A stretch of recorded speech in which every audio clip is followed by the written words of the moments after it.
नमस्कार दोस्तों, study point classes Pushkar में आपका हार्दिक स्वागत है। हम आपके लिए लेकर आए हैं हिंदी व्याकरण की बेहतरीन जानकारी, जो कि एग्ज़ाम की दृष्टि से आपके लिए अत्यंत ही महत्वपूर्ण साबित होगी।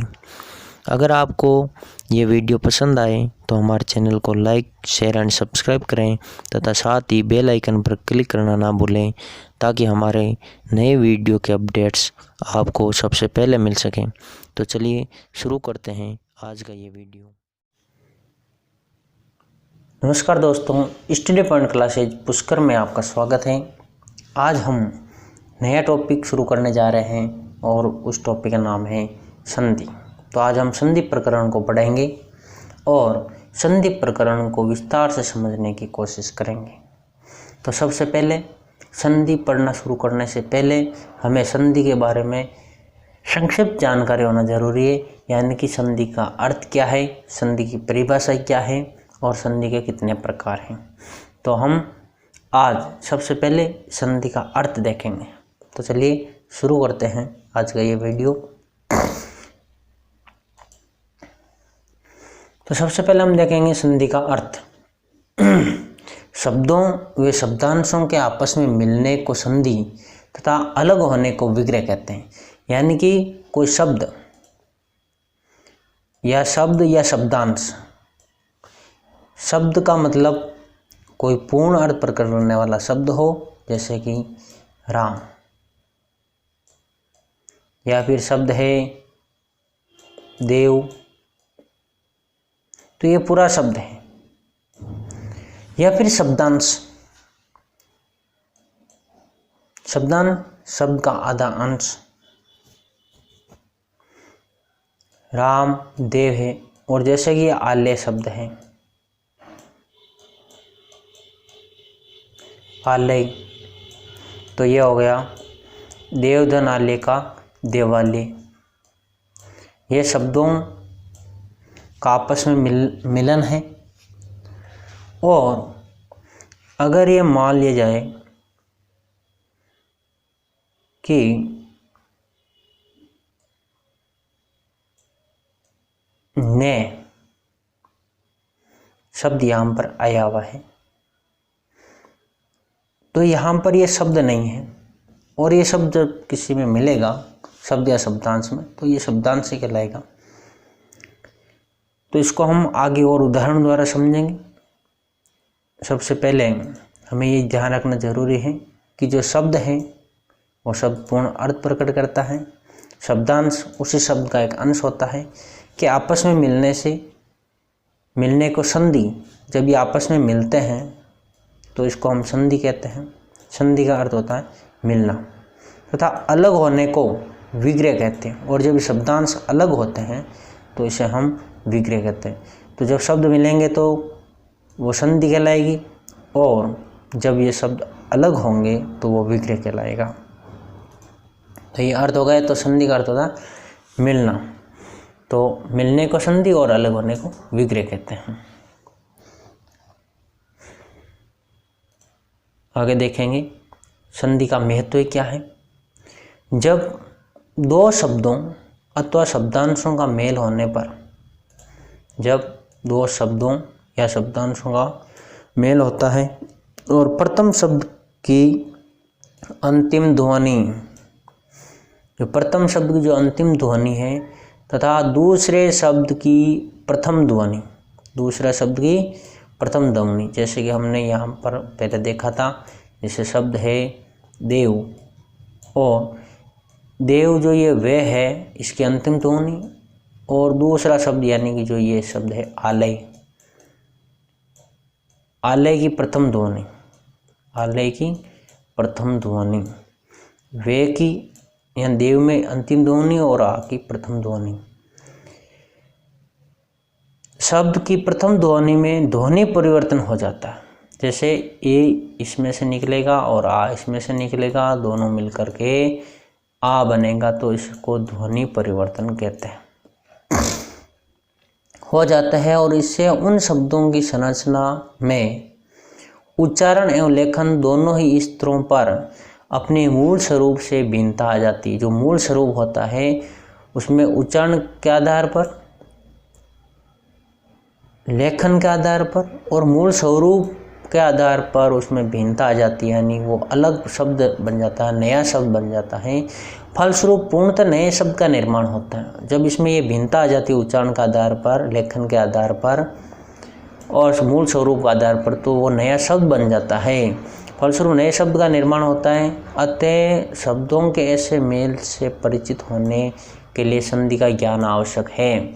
और जब नया शब्द बनता है तो वो शब्द कैसे बना, उसकी उत्पत्ति कैसे हुई, किन किन शब्दों से मिलकर बना है और वो क्या अर्थ प्रकट करता है, ये सब कुछ समझने के लिए हमें संधि को पढ़ना अत्यंत आवश्यक है।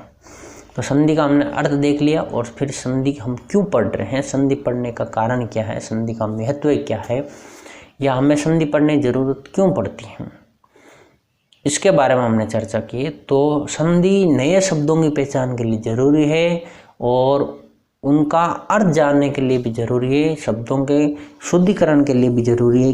कौन सा शब्द शुद्ध है, कौन सा शब्द अशुद्ध है, यह भी हम संधि के द्वारा पता लगा सकते हैं। तो ध्यान रखने की जरूरत है कि जो प्रथम शब्द है उसकी अंतिम ध्वनि, जो प्रथम शब्द है उसकी अंतिम ध्वनि तथा दूसरा जो शब्द है उसकी प्रथम ध्वनि में परिवर्तन होगा, उसकी ध्वनि में परिवर्तन होता है और पूर्णतः नए शब्द का निर्माण होता है, नया शब्द बनता है। तो नए शब्द बनेगा तो उसी नए शब्द का निर्माण कैसे हो, उसका क्या अर्थ है, ये सब कुछ जानने के लिए हमें संधि की आवश्यकता होती है। आगे देखते हैं परिभाषा। संधि की क्या परिभाषा है? तो संधि परिभाषा हम लिख सकते हैं कि वह ध्वनि या ध्वनि विकार, विकार का अर्थ यहाँ पर है परिवर्तन, जो दो या अधिक वर्णों के पास पास आने के फलस्वरूप सिद्ध होता है, संधि कहा जाता है। यानी कि वह ध्वनि विकार यानी ध्वनि में वो परिवर्तन, और वो परिवर्तन कब होता है, जब दो या दो से अधिक जो वर्ण हैं वो पास पास में आने के फलस्वरूप सिद्ध होता है। यानी कि वो परिवर्तन दो या दो से अधिक वर्णों के पास आने से होता है, तो उसे हम संधि कहते हैं। पास में मिलने से जो परिवर्तन होता है उसे संधि कहा जाता है। वह ध्वनि विकार यानी ध्वनि का वह परिवर्तन जो दो या दो से अधिक वर्णों के पास आने से होता है, संधि कहा जाता है। दूर होने से नहीं, पास होने से ही, क्योंकि संधि का अर्थ होता है मिलना या पास में आना। तो पास आने से, पास पास आने के फलस्वरूप सिद्ध होता है, वह संधि कहा जाता है। आगे देखेंगे कि जैसे विद्या धन आले लिखा हुआ है, तो ये शब्द लिखा विद्या और ये शब्द है आले। तो विद्या का आ और आले का आ, तो आ और आ मिलकर के आ हो जाता है। आ और आ, जैसे आ और आ मिला और आ हो गया, तो यहाँ पर यह हलंत बचा हुआ है और यहाँ पर आ हट गया पूरा, ले शब्द बचा हुआ है पीछे। तो ये जब दोनों मिलकर आ बना है तो इनके बीच में आ रखा जाएगा। तो यहाँ पर ये हलंत है, इसमें आ जुड़ेगा तो विद्या हो जाएगा, और आ यहाँ से हटाओ तो ले पीछे बचा हुआ, ले इसमें जुड़ जाएगा और ये विद्यालय शब्द बन गया। तो इस तरह से ये नया शब्द बना है, पास पास आने से बना है, और इसी ध्वनि परिवर्तन को, इसी शब्द के निर्माण को हम संधि कहते हैं। संधि विच्छेद किसे कहेंगे? ये तो संधि हो गई। अब संधि विच्छेद किसे कहते हैं? तो देखेंगे कि संधि के नियमानुसार मिले हुए वर्णों को अलग अलग करके, संधि के जो नियम हैं उन नियमों का पालन करते हुए जो वर्ण मिले हैं, तो उन्हें नियमों को ध्यान में रखते हुए उन वर्णों को अलग अलग करेंगे। तो अलग अलग करके संधि से पहले की स्थिति में पहुंचा देना। जैसे संधि हुई थी और उस संधि होने की जो पहले स्थिति थी, उस संधि से पहले की स्थिति में पहुंचा दिए जाए तो इसे संधि विच्छेद कहा जाता है। जैसे शब्द बना है विद्यालय, और विद्या और आल्य जो लिखा हुआ है, ये पहले की स्थिति है और ये बाद की स्थिति। तो हमें इस स्थिति तक पहुंचने को संधि विच्छेद कहते हैं। जैसे उदाहरण देखेंगे, ये शब्द है विद्यालय, शब्द बना हुआ है जो संधि के द्वारा बना, पहले से बना हुआ है, संधि के द्वारा इसका निर्माण हुआ है। तो इसमें हम देखेंगे जो ये विद्यालय शब्द है, ये शब्द लिखा विद्यालय, और इस विद्यालय को हमें तोड़ना है। इस विद्यालय जिन जिन शब्दों से मिलकर बना है वो सब अलग अलग करने हैं। जैसे विद्या और आलय से मिलकर का बना है तो ये संधि के पहले की स्थिति है। तो विद्या और आलय, ये आ धन आ बराबर आ होता है। इसी नियम अनुसार इसको तोड़ा गया है और इसी नियम अनुसार इसको मिलाया गया है, या जिस नियम अनुसार इस शब्द को मिलाया गया उसी नियम के अनुसार इसको वापस अलग अलग किया गया। जब इसको अलग अलग करते हैं तो वो संधि विच्छेद कहलाता है, और जब इसको मिलाते हैं, पास पास लाते हैं और नए शब्द बनाते तो इसे संधि कहते हैं। और इस संधि को जब अलग अलग कर दिया जाता है तो वो संधि विच्छेद कहलाता है। आगे देखेंगे संधि और संयोग में अंतर। कई बार क्या होता है, संधि होती नहीं है और हम गलतफहमी में उसको संधि मान लेते हैं। तो हमें ये कन्फ्यूजन दूर करने के लिए जानना जरूरी है कि संधि कहाँ पर होती है और संयोग कहाँ पर होता है। जब किसी वर्ण में परिवर्तन होता है, यही पढ़ा था हमने, किसी वर्ण में परिवर्तन या विकार होता है तभी वो संधि होती है। लेकिन जब विकार होता ही नहीं, केवल मात्राएं जुड़ती हैं और उसमें किसी प्रकार कोई परिवर्तन नहीं आता है, तो उसे हम संधि नहीं कह सकते। जिसमें परिवर्तन होगा उसे संधि कहेंगे। तो इसको विस्तार से समझने के लिए देखिए, आगे चलते हैं। संधि और संयोग में सबसे बड़ा अंतर यही है कि संयोग के अक्षर जैसे के तैसे रहते हैं। यानी जब संयोग होता है तो वो अक्षर जैसे थे वैसे ही रहते हैं, जैसे के तैसे। इस बात को याद रखना है, संयोग के जो अक्षर हैं उसमें किसी प्रकार कोई परिवर्तन या विकार नहीं होता है, वो जैसे अक्षर थे वैसे ही रहते हैं। परंतु संधि में उच्चारण के नियम अनुसार दो अक्षरों के मेल से उनकी जगह कोई भिन्न अक्षर हो जाता है। लेकिन जब संधि होती है तो उच्चारण का जो नियम अनुसार जो अक्षर है, जब उनका मेल होता है तो उनकी जगह कोई भिन्न अक्षर आ जाता है। जैसे हमने पढ़ा था विद्यालय के अंदर ए और ए मिलकर के यहाँ पर आ हुआ है। उसी प्रकार ये मूल जो स्वर है, ये स्वतंत्र ए स्वर अपनी अलग स्वतंत्र रखता है और आ स्वर अपने अलग स्वतंत्रता रखता है। इसलिए ये पूर्णतः नए स्वर का निर्माण हुआ है। ए और ए मिलकर आ का निर्माण करते हैं, इसलिए यहाँ पर ए और ए मिलकर के आ का निर्माण होता है। इसलिए पूर्णतः नया शब्द बनता है। नियम में से दो अक्षरों के मेल से उनकी जगह कोई भिन्न अक्षर हो जाता है। तो यहाँ पर कोई भिन्न अक्षर का होना जरूरी है, तभी उसे हम संधि कहेंगे।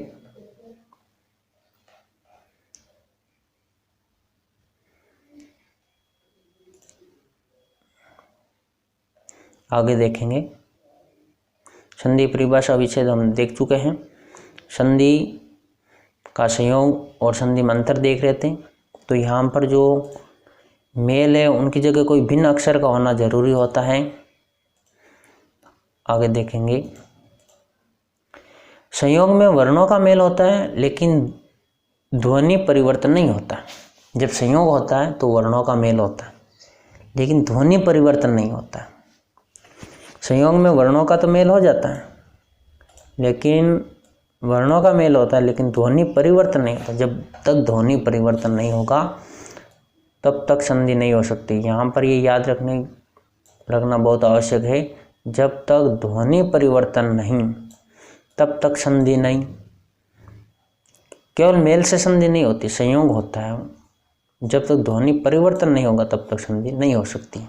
जैसे यहाँ पर मधुर धन ता लिखा हुआ है, मधुर शब्द है वैसा वैसा है और ता है वैसा वैसा, तो यहाँ पर मधुरता शब्द है, यह संयोग है। इसमें किस प्रकार का कोई परिवर्तन नहीं हुआ, ध्वनि में किस प्रकार कोई परिवर्तन नहीं है यहाँ। अगला है शिव धन आले। तो यहाँ पर जो शिव है ए है और आले यहाँ पर अलग स्वर है आ और ये ए। यहाँ पर तीन मात्रा, एक ए की और दो मात्रा आ की, लेकिन यहाँ पर मात्राओं में परिवर्तन हो रहा है, केवल दो मात्राएं रह रही है। शिवालय शब्द बन रहा है, इसलिए यहाँ पर ध्वनि में परिवर्तन हुआ, इसलिए ये संधि है, इसलिए इसको हम संधि कहते हैं। आगे देखेंगे हिंदी में संस्कृत से संधि नियमों को ही अपनाया गया है। हिंदी में जो भी संधि पढ़ते हैं वो संस्कृत की जो संधि है उन्हीं नियमों को कुछ परिवर्तन करके यहाँ पर अपना लिया गया और लगभग संस्कृत की संधि और हिंदी की संधि एक जैसी है। तो हिंदी में संस्कृत की संधि के नियम है वही अपनाए गए हैं। इसी प्रकार संस्कृत में संधि 3 प्रकार की होती है, वैसे हिंदी में भी संधि के 3 ही प्रकार होते हैं। तो संधि 3 प्रकार की होती है। तो हम इस डायग्राम के द्वारा देखेंगे जो संधि है उसके 3 प्रकार। स्वर संधि। स्वर संधि में स्वर का स्वर के साथ मेल होता है। जब स्वर का स्वर के साथ मेल होता है तो उसे हम स्वर संधि कहते हैं। फिर है व्यंजन संधि। व्यंजन संधि में व्यंजन का स्वर या व्यंजन के साथ मेल हो सकता है, स्वर प्लस व्यंजन हो सकता है और व्यंजन प्लस स्वर हो सकता है और व्यंजन प्लस व्यंजन हो सकता है। इसमें तीनों प्रकार के परिवर्तन हो सकते हैं। विसर्ग संधि। विसर्ग संधि में विसर्ग का स्वर से मेल और विसर्ग का व्यंजन से मेल।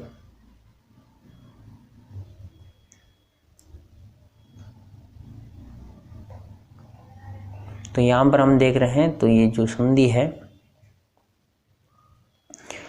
इस संधि के अंदर जो ये संधि के प्रकार दिए गए 3 प्रकार। पहला प्रकार स्वर संधि, दूसरा व्यंजन संधि और तीसरा प्रकार विसर्ग संधि। जो स्वर संधि है, स्वर संधि में स्वर का स्वर के साथ ही मेल होगा और किसी प्रकार कोई परिवर्तन नहीं होगा, स्वरों में ही परिवर्तन होंगे, इसलिए इसको स्वर संधि कहा जाता है। जो व्यंजन संधि है उसमें स्वर का व्यंजन के साथ मेल हो सकता है, व्यंजन का स्वर के साथ मेल हो सकता है और व्यंजन का व्यंजन के साथ मेल हो सकता है। तो इसमें 3 तरह के मेल होते हैं, इसलिए इसको व्यंजन संधि कहते हैं।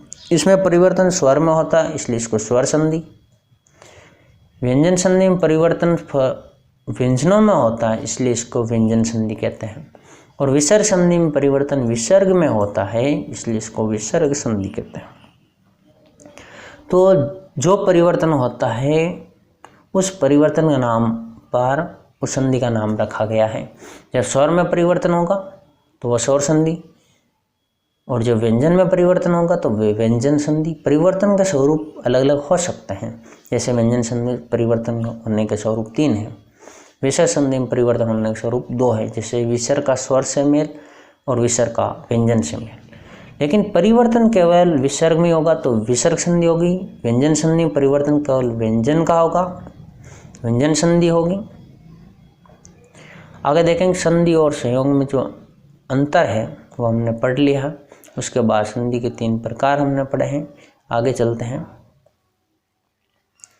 स्वर संधि। सबसे पहली जो संधि स्वर संधि। अब हम स्वर संधि को विस्तार से पढ़ेंगे। 2 स्वरों के मेल से उत्पन्न होने वाला स्वर विकार स्वर संधि कहलाता है। जब 2 स्वरों का मेल होता है और उन 2 स्वरों के मेल से जो विकार उत्पन्न होता है और वो विकार स्वर में उत्पन्न होना चाहिए।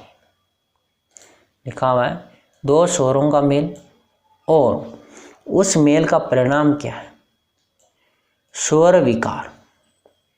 2 स्वरों में मेल होगा और 2 स्वरों के मेल से स्वरों में विकार उत्पन्न होगा तो वो स्वर संधि कहलाता है।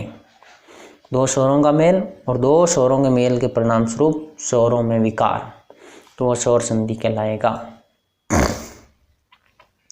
जैसे स्वर संधि 5 प्रकार की होती है, तो परिभाषा हो गई स्वर संधि की। जब 2 स्वरों का मेल होगा तो स्वरों में ही विकार होगा, स्वर विकार होगा तो उसे हम स्वर संधि कहेंगे। अगर यहाँ पर व्यंजन विकार होता तो इसको हम व्यंजन संधि कहते हैं। तो यहाँ पर स्वर संधि 5 प्रकार की होती है। 5 प्रकारों का अध्ययन करेंगे तो स्वर संधि के प्रकार समझने के लिए इस डायग्राम को देखेंगे। स्वर संधि पहला प्रकार है दीर्घ संधि, दूसरा है गुण संधि, तीसरा है वृद्धि संधि, चौथा है यण संधि, 5वां है अयद्धि संधि। तो यहाँ पर जो स्वर संधि है उसके 3 प्रकार, जैसे दीर्घ, नाम से पता चल रहा है ऋस्व और दीर्घ स्वरों का जब मेल होता है तो परिणाम दीर्घ होता तो वो दीर्घ संधि। गुण संधि, गुण आधारित जो स्वरों का निर्माण होगा वो गुण संधि के अंतर्गत रखे जाएंगे। और जब मात्राओं में वृद्धि होगी तो उसे हम वृद्धि संधि कहेंगे। अब यहाँ पर जो यण जो संधि है ये पूर्णतः स्वर संधि इसको हम नहीं कह सकते, क्योंकि यहाँ पर परिणाम स्वरूप व्यंजन का निर्माण हो रहा है, स्वरों का निर्माण नहीं हो रहा, लेकिन स्वरों के मेल से हो रहा है। तो ये व्यंजन संधि और स्वर संधि के मध्य की स्थिति है, इसलिए हम यण और ऐदि संधि को स्वर संधि और व्यंजन संधि के बीच में पढ़ते हैं, क्योंकि ये दोनों संधियाँ स्वर और व्यंजन संधि के बीच की संधियाँ, न तो पूर्णतः ये व्यंजन संधि है और न ही पूर्णतः ये स्वर संधि। इसलिए ये व र ल आदि परिवर्तन इस संधि के अंदर होते हैं। तो ये संबंधी परिवर्तन होने के कारण यण आदि जो ये आदि परिवर्तन है, इसलिए हमने इसको यण संधि के अंदर कर रखा है, तो इसका नाम भी यण संधि रखा गया। और अयादि संधि, इसमें ऐ आदि का परिवर्तन होता है, जैसे ए ये ऐ आई औ आओ आदि परिवर्तन इसके अंदर होता है, इसलिए इसी परिवर्तन आधार ऐ आदि परिवर्तन को अयादि संधि। आदि का अर्थ होता है बहुत सारे, इसके जैसे बहुत सारे, जैसे ऐ के जैसे बहुत सारे परिवर्तन जिस संधि में होते हैं वो संधि अयादि संधि कहलाती है। तो मूल रूप से स्वर संधि के 3 ही प्रकार हैं, दीर्घ संधि, गुण संधि और वृद्धि संधि। अब यण संधि और अयादि संधि स्वर संधि में पढ़ा जाता है, लेकिन ये मूल रूप से स्वर संधि के प्रकार नहीं हो सकते, क्योंकि इसमें जो परिवर्तन के फलस्वरूप स्वरों का निर्माण नहीं होता, व्यंजनों का निर्माण होता है, लेकिन स्वरों के मेल से होता है। स्वर के साथ व्यंजन का मेल नहीं होगा, स्वर के साथ स्वर का ही मेल हो रहा है, लेकिन परिणाम व्यंजन का हो रहा है। इसलिए स्वर संधि और व्यंजन संधि के बीच की स्थिति है यण और अयादि संधि। तो हम सबसे पहले दीर्घ संधि पढ़ेंगे आज। तो दीर्घ संधि समझने के लिए आगे चलते हैं। दीर्घ संधि, तो दीर्घ संधि के क्या क्या नियम हैं, क्या क्या परिवर्तन होते हैं, तो ये देखते हैं। जब ऋस्व या दीर्घ स्वर उसी प्रकार के ऋस्व या दीर्घ स्वर से मिलते हैं तो सवर्ण यानी उसी वर्ण का दीर्घ स्वर हो जाता है। तो यहाँ पर जब देखते हैं ऋस्व यानी छोटा और दीर्घ यानी बड़ा, ऋस्व यानी गुरु, लघु और दीर्घ यानी गुरु। तो ये लघु गुरु भी कह सकते हैं, ऋस्व और दीर्घ भी कह सकते हैं, छोटा और बड़ा भी कह सकते हैं। जब ऋस्व या दीर्घ स्वर उसी प्रकार के ऋस्व या दीर्घ स्वर से मिलते हैं, उसी प्रकार के ऋस्व या दीर्घ स्वर से मिलते हैं, तो सवर्ण यानी कि समान स्वर, एक ही जाति के स्वर उसी वर्ण का दीर्घ स्वर हो जाता है। जैसे समान जाति स्वर, जैसे ए है और आ है, ये समान जाति के हैं। उसी प्रकार ई और जो ई है ये भी समान जाति के हैं। उसी प्रकार ऊ और ऊ है, ये भी समान जाति के हैं। कैसे? जैसे ए आ, इसका उच्चारण स्थान कंठ है, इसका उच्चारण स्थान दंत है, तालु है। ई का उच्चारण स्थान तालु और ऊ का उच्चारण स्थान ओष्ठ है।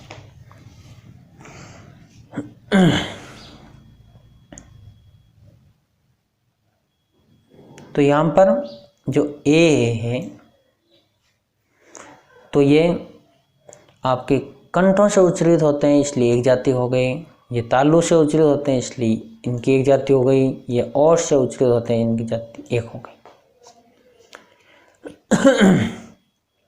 इसलिए इसको हम एक समान जाति के स्वर कह सकते हैं। और जब ये ए और आ में जब परिवर्तन होगा, इन दोनों में परिवर्तन, इनका ही आपस में मेल होगा।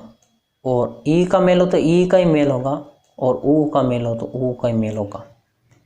उसी को कहा गया से वर्ण, यानी उसी वर्ण का दीर्घ स्वरूप। ए और आ में से दीर्घ कौन सा? आ है, तो परिणाम क्या होगा? आ होगा।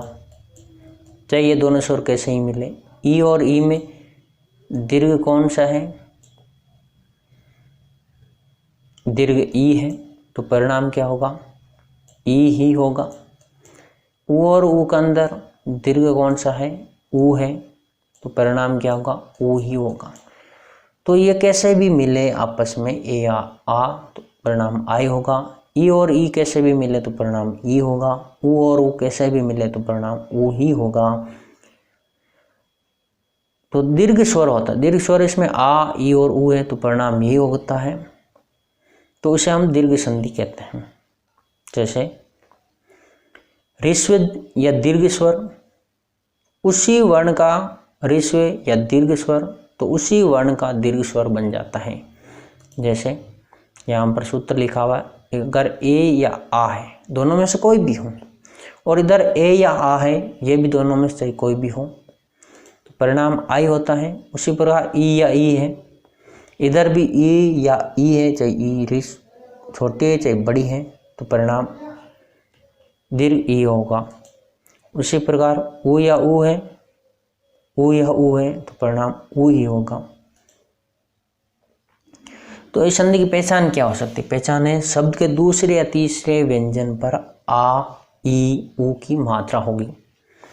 शब्द के दूसरा या तीसरा जो व्यंजन है उस पर आ की मात्रा या ई की मात्रा या ऊ की मात्रा आपको मिले और इन नियमानुसार परिवर्तन मिले, इन नियमानुसार परिवर्तन मिले और ये मात्रा मिले आ, ई और ऊ, तब समझ लेना दीर्घ संधि है। तो सबसे पहले शब्द को देखने के लिए आ की मात्रा, ई की मात्रा और ऊ की मात्रा देखेंगे, और ये मात्रा देखने के बाद नियमों की जांच करेंगे कि ये नियम लागू हो रहे या नहीं हो रहे। अगर ये नियम लागू हो रहे हैं तो वहाँ पर ये दीर्घ संधि होगी। कौन संधि, दीर्घ संधि। आगे देखेंगे कि जो ये दीर्घ संधि के विस्तारित जो नियम हैं, ये हम नियम अगले वीडियो के अंदर पढ़ेंगे। दीर्घ संधि को विस्तार से पढ़ा जाएगा। आज हमने केवल संधि के अर्थ, परिभाषा और इसके प्रकारों के बारे में जानकारी ली है। अब हम जो दीर्घ संधि है वो विस्तार से अगले वीडियो में पढ़ेंगे। आज हमने दीर्घ संधि की छोटी सी जानकारी आपके सामने प्रस्तुत की है। अब हम स्वर संधि जितने भी प्रकार हैं वो अगले वीडियो में पढ़ेंगे। आज के लिए इतना ही, धन्यवाद। दीर्घ संधि को या स्वर संधि को आगे पढ़ने के लिए हमारे अगले वीडियो को देखें। हमारे चैनल को लाइक कीजिए, सब्सक्राइब कीजिए और अधिक जानकारी के लिए बेल आइकन पर